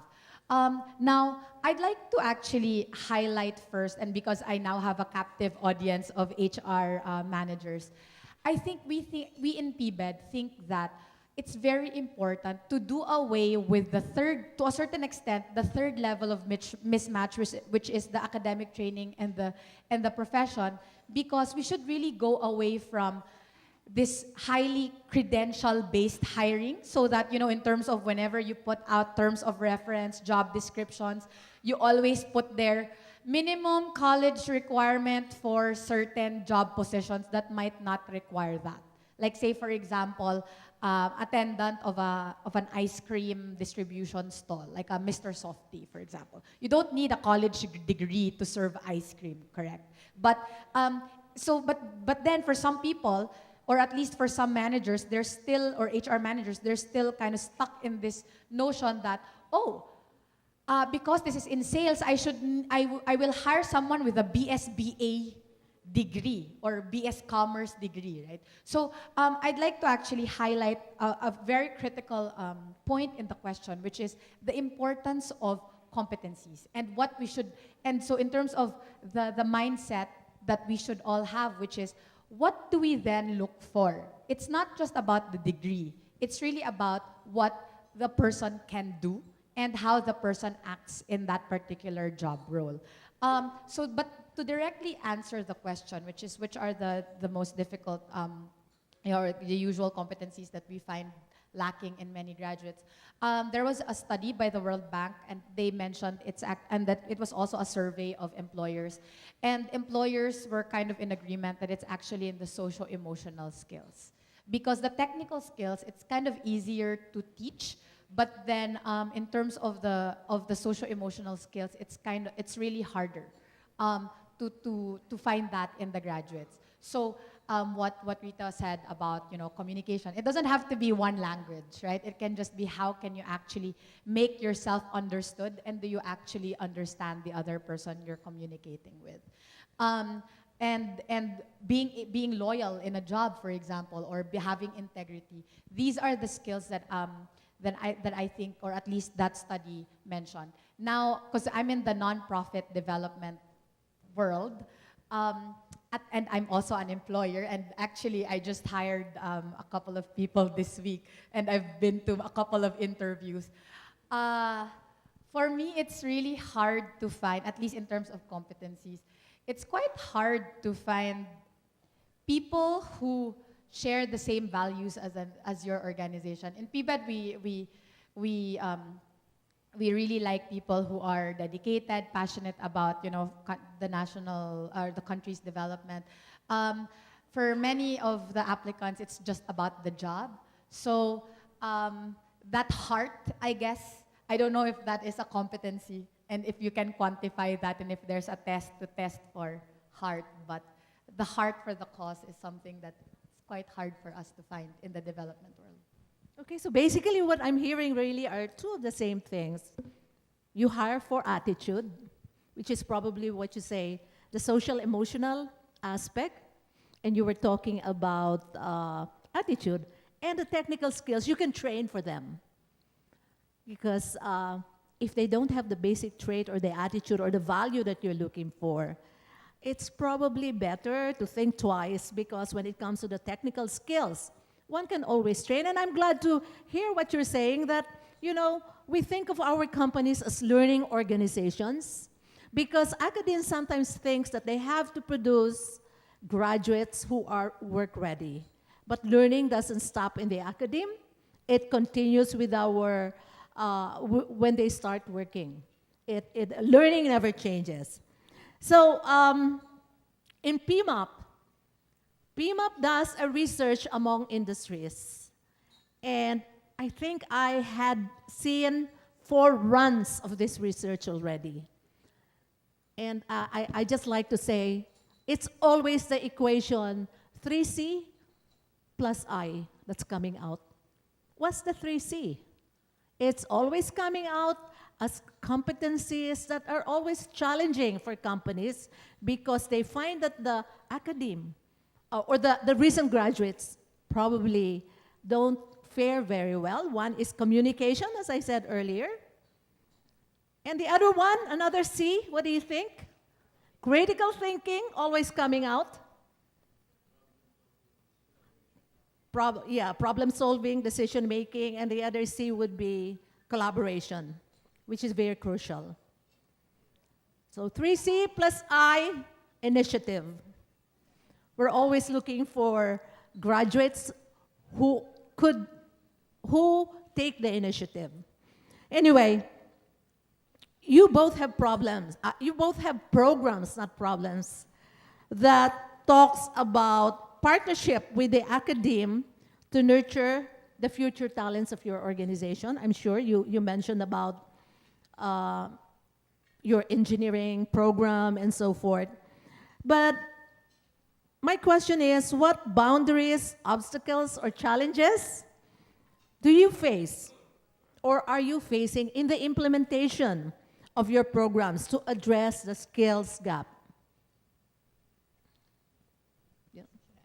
Okay, so let me zero in terms of developing our leadership competency. We recognize that these leadership competencies, can be developed, in terms, we know the 70-20-10 rule, okay? So that classroom training would not be enough. So we believe that these leadership competencies can only be developed through on-the-job immersion and coaching. Okay. Right now, we just embark on a company-wide coaching program. So we train coaches, we match them with the coaches. So our coaches underwent a series of training programs. So if you're asking Jocelyn, what are the challenges? Challenges in terms of training the coach, because in the middle of the program, they will be pulled out because, they have to attend urgent meetings. Yesterday, we had our first coach meetup. Okay, so out of 25 coaches, only 15 showed up. So there were coaches who were orphaned. So we had to make another session for that coach meetup. So that's one of the challenges, because these programs tend to be deprioritized when there are urgent operational concerns that have to be addressed. Of course, the usual challenge that we have in learning and development. So that's one of the obstacles, because we see that those competencies can only be developed through on-the-job coaching. So those are the obstacles. Now, just to share also, I think it's worth sharing because the topic is academe and private partnership. I think the partnership that we have in Meralco, in terms, it's more on the technical. Siguro we can share this, Jocelyn, because anyway, there's a MOA. I mean, we can share. Like, just for you to have an idea, for example, in Meralco, of course, the main players are the engineers. Okay? So we have our list of engineering competencies. And instead of developing our in-house courses, of course, it's a combination. We do develop our in-house courses using our own subject matter experts. What we did was we partnered with UP Diliman, to develop a masteral program, okay, that will address our own competencies. But this masteral program will not just cater to Meralco. This will be open to the public. So it's a master's degree in electrical engineering. But we had a hand in terms of developing the course curriculum. Okay? So that's Meralco initiating partnership with the academe. But I also would like to share with you that there are academic institutions who partnered with Meralco. So for example, in the case of Mapua, they partnered with Meralco to be able to design their electrical engineering course because they want to update it. Okay? So they want to see, okay, what courses should be relevant because we want to update our course curriculum for our BS Electrical Engineering. So this is an example of an academic organization initiating, so that they can be addressed, with what is the demand in the industry. So that's an example of that partnership. Yeah. In this particular case, well, first I'd like to say that I'm really happy that Meralco's doing that. I will talk to you later after this panel and see how we can work together in the future. But in this particular case, and relating to that question, I'd like to situate PBED's role in this whole workforce development spectrum or space. We really consider ourselves as an intermediary, or because my name is Love, like a matchmaker, right? we match make companies and schools. And also, even within the industry part, we also try to make sure that companies talk to each other. Because the problems aren't just specific to one company. Just like what Ms. Rita is saying, the masters in electrical engineering will not only apply to Meralco, but other companies will also require similar, I would guess, competencies for their engineers, right? So in our case, our role is that of an intermediary or matchmaker. Now, the difficulty that we've been having is we currently have 2 programs that try to match the graduates with the needs of industry. The first one is a project called First Future first future wherein we try to open up the doors of companies to senior high school students for their immersion requirements, but at the same time also ask companies to do away with their college requirements for some of their entry-level programs and hire based on competency. So essentially, change some of your HR policies so that K to 12 grads may be employed for certain, or at least considered for certain entry-level positions. Now, for that particular program, our difficulty, we thought we were gonna have a difficulty with industry, right? But it turns out, you pala guys are the easy ones. The difficult ones are actually, there's still this pervasive notion that you really need to get a college degree to find a job.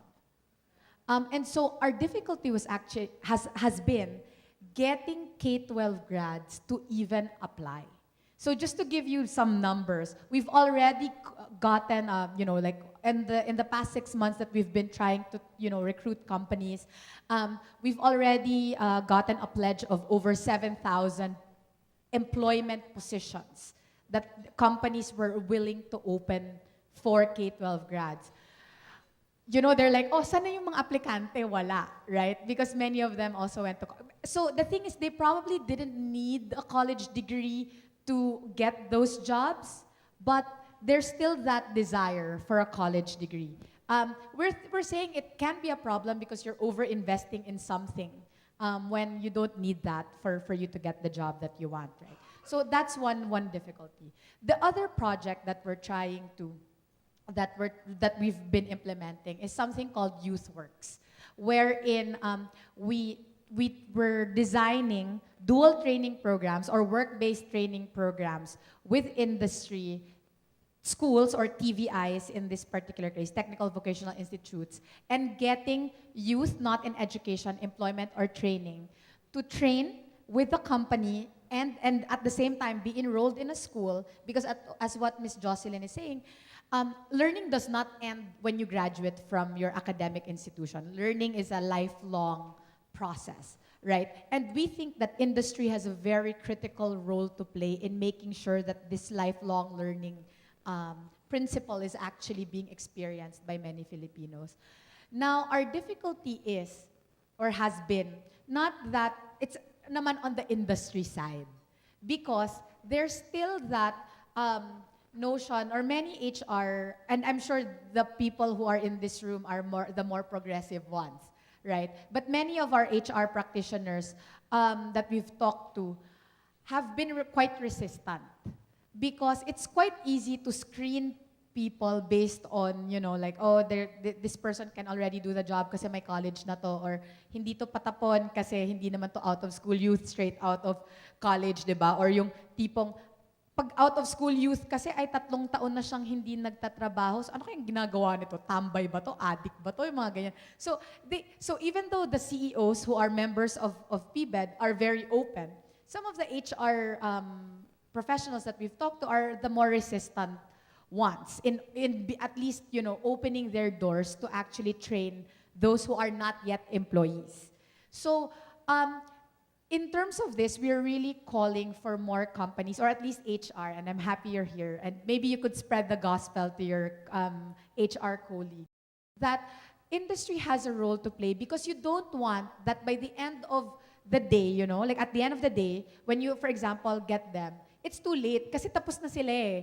Parang it's better to invest while they're still in school, while they are still studying and partnering with schools, so that in terms of like upskilling while they're already in your company, it won't take you as long. So there's also value, and I don't know the numbers, maybe that's a research that PMAP can do.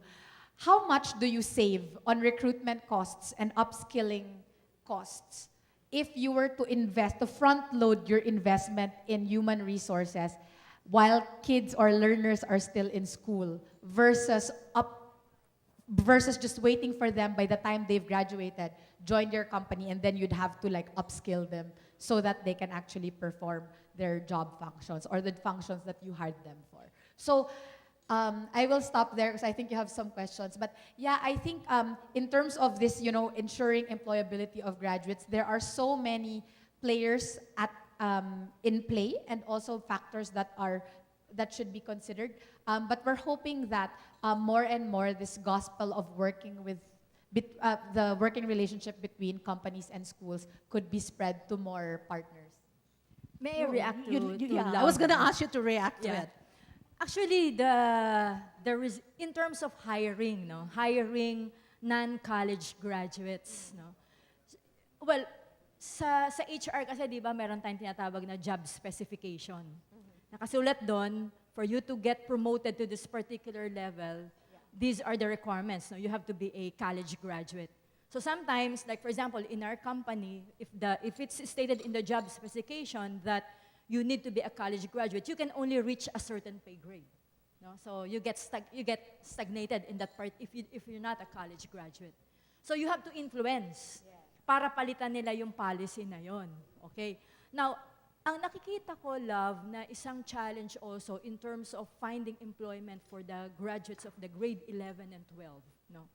Because yung mga positions sa company that will require a college level, more and more, these are the positions that are now being outsourced by the company. So if you want employment for the 11 and 12, you probably have to approach the service providers of the companies. Kasi parang, like, for example, in our company, we don't anymore hire parang mga clerical position, which are the ones that college level graduates will qualify. So ang hiring na are engineers. So of course, you need to have an engineering degree. So yun yung mukhang challenge. Baka you might have to target also who are you going to market this program to? Oh, yes, definitely. And actually, that's how other countries did it. Like, say, for example, South Africa. The South African government, for their construction program, or like their version of the build, it was included there that all contractors would have to have a training component in their bid because they were trying to address youth unemployment. I think similarly, I agree that definitely we also need to get the service providers to believe in this or to give K-12 grads a chance. At the same time, I think big companies could compel your service providers to have that particular requirement. So I guess I'm asking if the South African government, because they're the ones holding the budget for their construction project, could demand that from their bidders. I think for the bigger companies, it's also, I think, maybe possible for you to determine certain standards for your service providers, for you to contribute to this whole workforce development landscape. But that's just, for example, an idea that I'm sure you'll talk about in your respective offices. But yeah. I'm just saying that it's definitely important to reach out to the service providers, but at the same time, big companies have so much influence to exert in order to give our K-12 grads a chance. Very interesting discussion here. It also calls to mind that as HR practitioners in the various companies, for us to sit back and look at our qualification standards, job specifications, whether this need to be revised or this need to be looked into in the current light, because the government did a major educational reform a few years ago when it introduced the K+12. And I was going to ask you a bunch of questions, but you already started talking about them, such as how can HR take a more proactive role and what could government do, in which case you probably mentioned the case of South Africa, wherein it was required in the bidding. We know that 2 years of basic education has been added, and last year we got the first graduates of K-12. And Pima, together and in partnership with PBED, actually really conducted a campaign to encourage companies to look into the possibility of uh, stepping and hiring. But my question is this, based on your analysis, do you think that the high school graduates are actually employable? I know you said that your job specification requires that at the basic level, this could be outsourced, but just for your discussion, are they actually employable? And what needs to be done to achieve that goal? Because we promised that they could have jobs if they invested in 2 years more. Would you like to answer the? Actually, yes. No? Kasi like, for example, yung mga who pursue the VocTech track, no? So they can. In fact, they're qualified for example, yung mga positions na technician, no? They're qualified. But then, for example, in our company, we do our own internal training. I mean, you can just be a plain graduate, but we're going to train you. But if you're a graduate of VocTech, I mean, you have more edge compared to, you know, to a graduate who is just a plain grade 10 student, graduate, no? And then yun nga, for those in yung parang grade 12 na the course is more on the clerical type. In our company, parang wala na nun because we have already started outsourcing those types of job. I'm happy to hear that an AVP for HR said that they are employable. Because definitely we think, at least in PBED, that K-12 grads are employable. We did a curriculum audit of the K-12 curriculum and the competencies required for many entry-level positions. And there's a high degree of matching between the theoretical competencies of K-12 grads and those required by industry.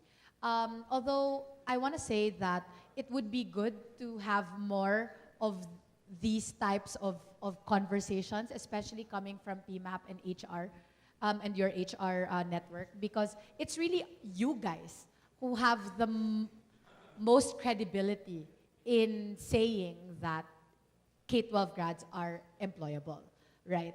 And they have the competencies. So if more of you will say, yes, they are employable for certain entry-level positions, then I think that would really help in terms of guiding parents and families in terms of how they invest in their educational choices post-high school. I just want to go back to some of the, like, what government can do. Because for K-12, majority of our students go to public schools. I think an appeal to government, meaning mainly DepEd, is they need to do, I think, a better job of marketing their graduates, especially to you guys, right? Because, I mean, it could also be that you're just not familiar with this reform, with, what K-12 grads could do. And so if, I think government, or maybe as a suggestion, if I may be so bold, for your next GMM, invite someone from DepEd to market K-12 grads to you guys, or at least to talk more about K-12 and what K-12 grads can actually do. Because, yeah, we promised them so much, and it's only right that actually, to kind of make those pathways or those doors really and truly be open to them, should they choose to take those paths. I think President Jerry, did you want to ask a question? I just want to participate in this very interesting conversation, because when you were describing earlier, Love, about the three levels of mismatch, it reminded me of a recent conversation I had with a professor of a business school. I will not mention the name. When he lamented to me that their graduates of this business school, whenever they get a job, they don't seem to last in their jobs. And my immediate instinct was to ask the question, so how does your business curriculum look like? And it appeared when I saw it that it was really more of management. So I think what you're really teaching in school, and I was bold enough to say, you're teaching people to overmanage and underlead. And that's probably where the problem lies. Because if you produce good managers but poor leaders, I think they'll get into trouble. The reason why I'm saying that is probably this is similar to the technical and the socio-emotional gaps that we mentioned earlier. I think it has the same problem. That's why we have to do a lot of catch-up leadership development when people get into the organization, because there's not much done, let's say, at the school level. Let's take a look at the socio-emotional. The question I have there is, do the schools, and I don't know how many schools are represented here, have the same rigor of developing that side of people when compared to the technical skills? Because my own observation, it does not. I think we just have a semblance of some of the social-emotional skills. That's why when they get into corporate, there's a lot of work that needs to be done. They cannot even pass the screening tests because that is what employers look for. So the reason why I'm raising this is probably this is an area for collaboration, probably, between industry and schools. Because in industry, we seem to be an expert in leadership development, in soft skills development. I don't see a reflection of that kind of rigid, robust system of development at a school level. Because if we had that, then we will not have those problems of screening, and failing because of socio-emotional lack of skills, or people not lasting because of poor leadership skills. So I think that's the challenge that I see in our conversation. I just wanted to throw that, and probably you can react to that. May I react to that? Actually, Jerry, I agree, no? Because like what I shared earlier in terms of a university collaborating with us in terms of developing their technical curriculum. But I have yet to encounter a school that consulted an organization, asking us, what are the leadership competencies, that you require from your employees, and design a curriculum along that area. No? I actually want to take that thought further and then make it concrete in the sense that that's why we really advocate for work-based training. So it's not the usual, you go to school, you graduate, and then you go to work. Because as what Sir Jerry said and Ms. Rita said, industry, you guys are the experts in developing these leadership, socio-emotional skills. Even though you build that into the curriculum, it's so hard to teach that. How do you teach loyalty, or I don't know, like all of these? You can only simulate many of these real world experiences that will actually challenge or at least test your social emotional skills. You can really try, you sharpen these skills. I think it's more effective if you actually really practice that at work. Right. So I'll share my personal experience. So I went to a liberal arts university. So Ateneo is known for its, philosophy, theology. So in terms of the curriculum, we'd like to say that we have these socio-emotional skills, right? But at work, I was like, I'm nice naman to people, ganyan. But then showing up to work on time and being, on time is something that I learned because at work, I had an HR person, like an office manager. She would not get off my back because I would be 5 minutes late. And in school naman, you can walk into class, 5 minutes late. The professor's already talking there, and you're just, seated in the back, and that's fine. You don't get called out. What I'm saying is, some skills, social-emotional skills, professional skills that a person needs to succeed in life are things that are better learned in the workplace. So perhaps, there has to be greater collaboration, partnership between schools and companies, but not at the end na. parang the investment needs to be a bit earlier and really expose kids to the world of work, but at the same time also input in the curriculum so that it's structured and rigorous. It's a rigorous process, like what Sir Jerry suggested. Oh, okay, I think we have past president, Commissioner Bert Kimpo wants to say a few words before Mike. Carol. The name is Albert Kimpo, 50 years of being a member of the association. I was hoping that I would be the first one to be called because senior citizens are supposed to have the priority. But I would understand because it was the president who asked the question. Secondly, he also belongs to the same level as a senior citizen. Now, this comprises a lot of things actually that I have in mind. You people may think that I am sleeping because I have my dark glass. This may apply to Chichi. This may apply to Rex. This may apply to all. It's unfortunate that there is no one from the Department of Education, so that we will have the so-called reaction, Miss Probably. Now, Jerry started his president report on the so-called unemployment and mismatch. He did mention this again today. Now, this is a universal problem, and we still could not find a solution to the same. We have a lot of people who are graduates who are unemployed. The reason is because there is mismatch.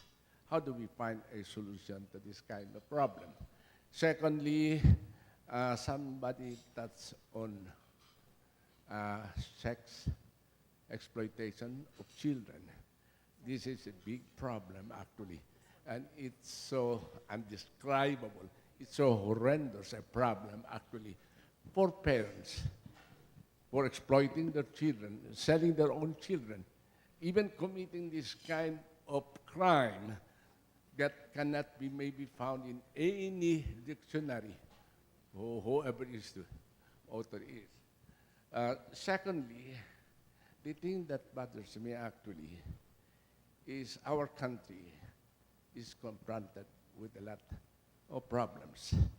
It can only be education, that it cannot be only about crimes or unemployment or job insecurity. There is such a thing actually that millennials nowadays are uneasy as far as jobs are concerned. No, during my time, this was already a problem.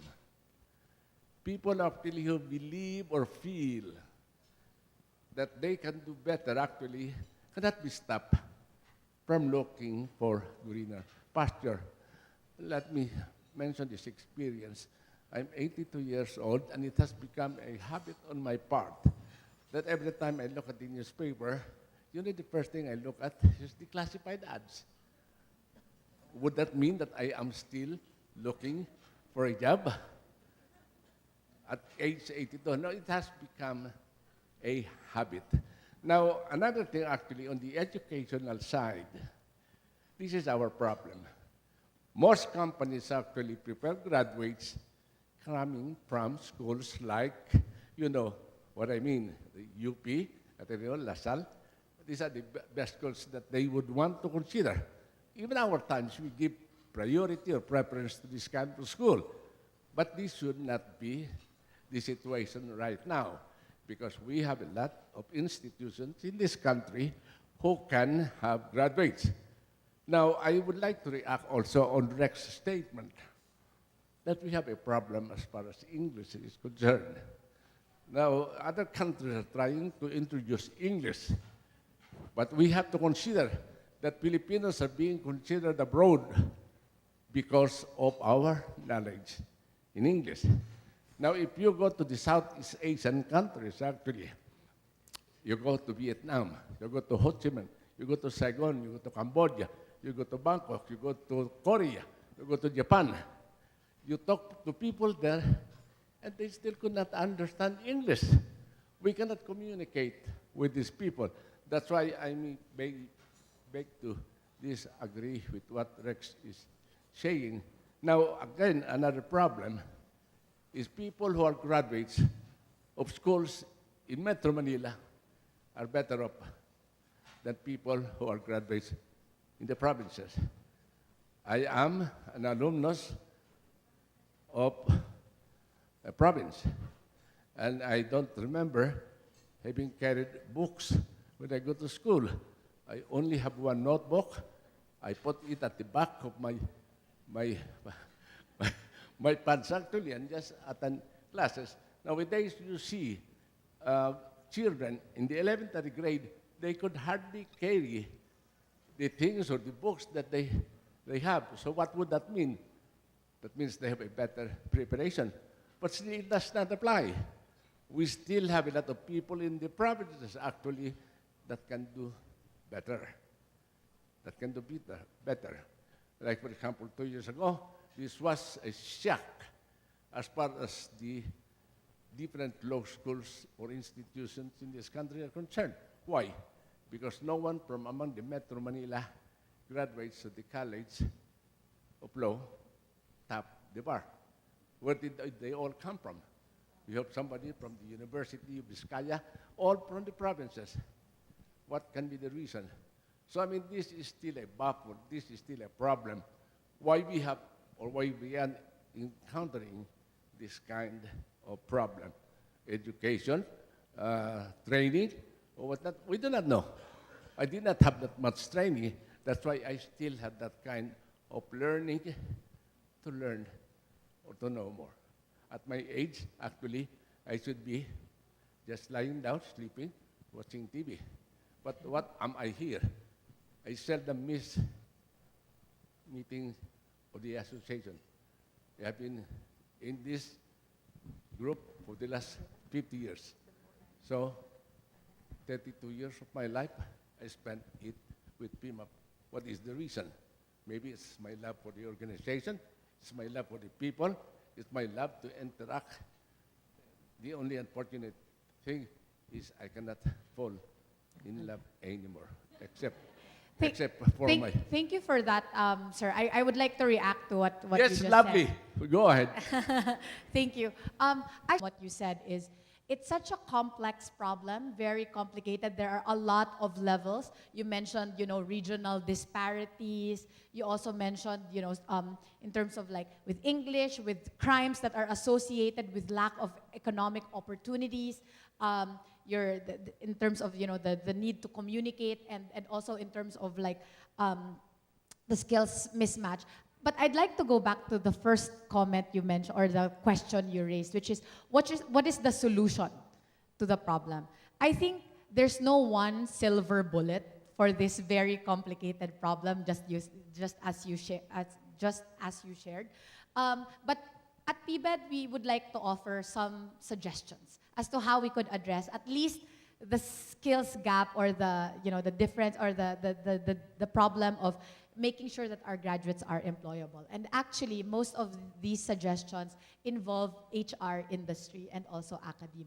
Number one, because Ms. Jocelyn mentioned that technology is ever changing, job requirements are changing, but you guys are at the forefront. Schools need information that you guys have. And so if you could partner with schools and articulate your skills requirements, competency requirements on a regular basis, that would really be helpful in how schools design their curriculum and hopefully address some of the skills gaps. So number one is information, right? If you could really regularly give information to schools, and also vice versa, schools who are in this room should also give information to employers saying, these are what my graduates can do.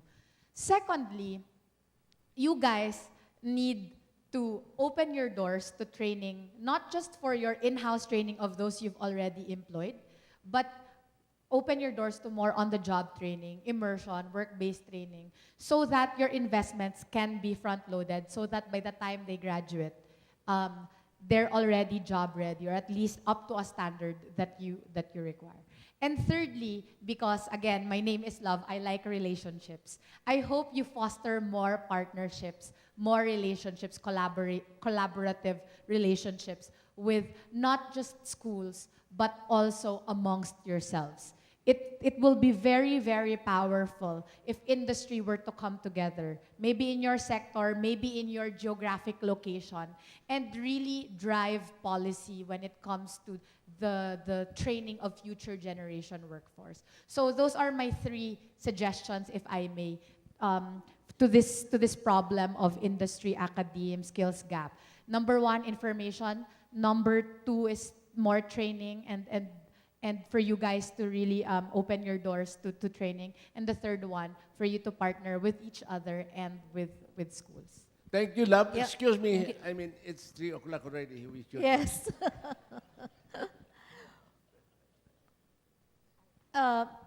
Yeah, maybe as a closing, again, I refer to the topic that Ms. Chichi talked about, right? It's really disruption. We are in the age of disruption. Technology, we talk about artificial intelligence, machine language, and recently I read an article from the Harvard Business Review, and I'd like you both to react to it briefly. The article is "The Rise of Artificial Intelligence Makes Emotional Intelligence More Important." And so when we talk of collective leadership that Jerry was talking about, how do we inculcate this in the workplace, given in mind that really the need for academe-industry collaboration, and with technology moving so fast, both scary and exciting for us, with cybercrime that you mentioned. How would you react to this situation? That Yeah. with the rise of AI, With the rise of AI, emotional intelligence. social-emotional competencies, and EI especially, to combat things that are scary that's happening right now. Not just to mention in your careers, not just to mention automation, which makes one lose their jobs as HR practitioners. How do we prepare for the future? I think to a certain extent, first I agree to that statement that with AI, we need to be more resilient and actually appeal to what makes us human. Because that's what makes us different from machines, right? They always say in industry, what is your competitive advantage? So what is our competitive advantage? We're human beings. They're machines, right? We develop machines, AI systems that will cater to our needs. But that said, I think emotional intelligence or social-emotional intelligence is very, very important, regardless of the pace of technology or the changes in technology. Because at the end of the day, we live in a society where we need to depend on each other. And that, wow, pinatayan na tayo ng aircon, 3 p.m. na daw. So it's very important to be good people and people who actually genuinely care for each other. But if you are a person who's interested in making sure that you have a job later on, those are, at least from predictions of experts who are far smarter than I am, they say that jobs that will not be replaced by machines are jobs that actually appeal to the human being. And so, yes, being able to care for each other, being able to understand each other on emotional levels, not just at the intellectual level, are skills that are very important. So yes, with the rise of machines, our response should be the rise of the human person. Anything? Well, there's just one word that comes to my mind. I mean, so given those artificial intelligence, the technology challenge, so what is left to the person? I mean, at the end of the day, you have to be flexible.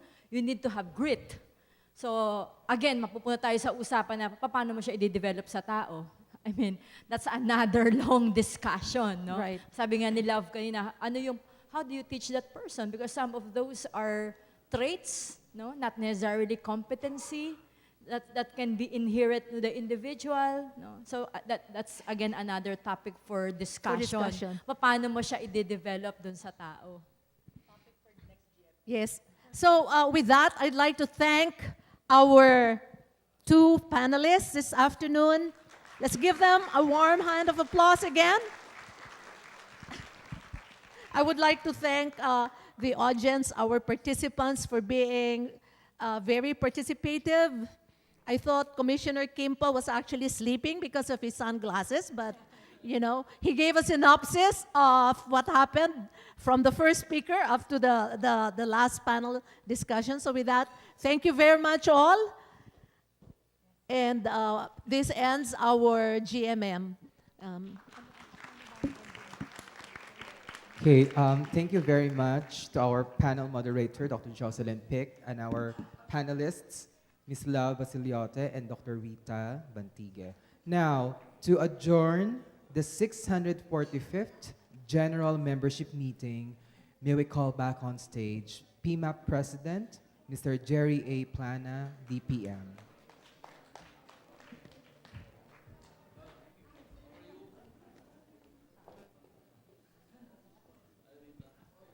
Okay, I now adjourn the 645th General Membership Meeting.